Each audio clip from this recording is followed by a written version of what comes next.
মরণের আয়োজন, একদিকে জীবনের আয়োজন। প্রতিদিন কতজন মরছে তা আমি বানাচ্ছি, আমি করছি।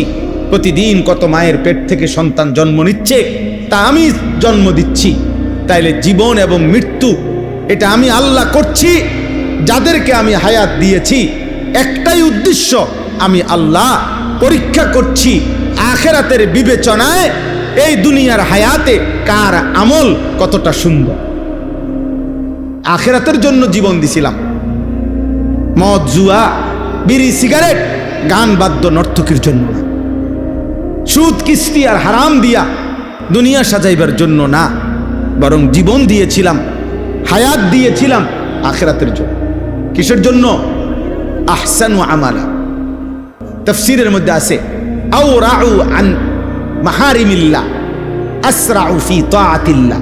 আল্লাহ বলেন আমি দেখতে চাই আমি আল্লাহ তাআলার একটা একটা নিষেধের ক্ষেত্রে বেঁচে থাকার জন্য কে কত বেশি ভয় করে, আর আমি দেখছি আমার ইবাদতের প্রতি কে কত বেশি দ্রুত গতিতে এগিয়ে যায়। আল্লাহ তাআলা বলে এজন্য আমি জীবন দিছিলাম। আমি আল্লাহ রাত্র বানাইছি, দিন বানাই লিমান আরাদা আন ইয়াযাক্কারা আও আরাদা শুকুরা। যারা যারা আমার জিকির করতে চায়, আমার শুকর করতে চায় তাদের জন্য।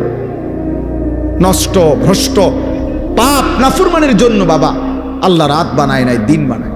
অতএব আজকে এই আয়াতগুলোই আমি পড়লাম। সূরা মুলক কোরআনুল কারীমের অত্যন্ত ফজিলতপূর্ণ একটি সূরা। 29 পারা 67 নম্বর সূরা। সূরা মুলক মাত্র 30টা আয়াত। নবীজি সাল্লাল্লাহু আলাইহি সাল্লাম 2টা হাদিস তাফসীরের মধ্যে বর্ণনা আছে এই সূরার ফজিলত। নবীজি বলেন সাল্লাল্লাহু আলাইহি ওয়াসাল্লাম, কোরআনুল কারীমে 30 আয়াত বিশিষ্ট একটি সূরা আছে। নবীজি বলেন যে এই সূরাটি নিয়মিত তেলাওয়াত করবে, এই সূরাটি কিয়ামতের দিন ওই ব্যক্তির জন্য আল্লাহর নিকট এই পরিমাণ সুপারিশ করবে, শেষ পর্যন্ত এই সুপারিশের বরকতে আল্লাহ ওই লোককে মাফ করে দিবে। শাফাআত লিসাহিবিহা হাত্তা গুফিরা লা। আর আরেক হাদিসে নবী বলছেন কিয়ামতের দিন যে ব্যক্তি এই সূরাটি নিয়মিত পড়বে, খাসামাত আন সাহিবিহা হাত্তা আদখালাতহুল জান্নাহ।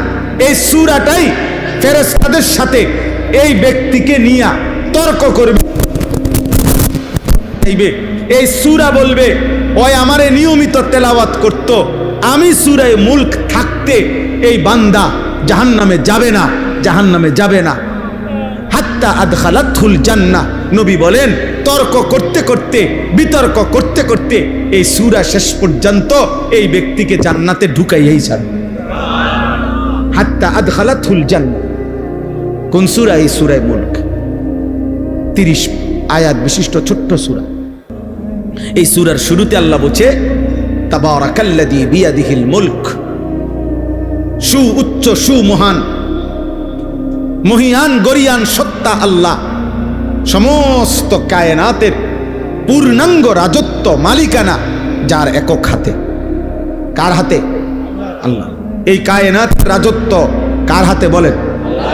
শুধুই আল্লাহ।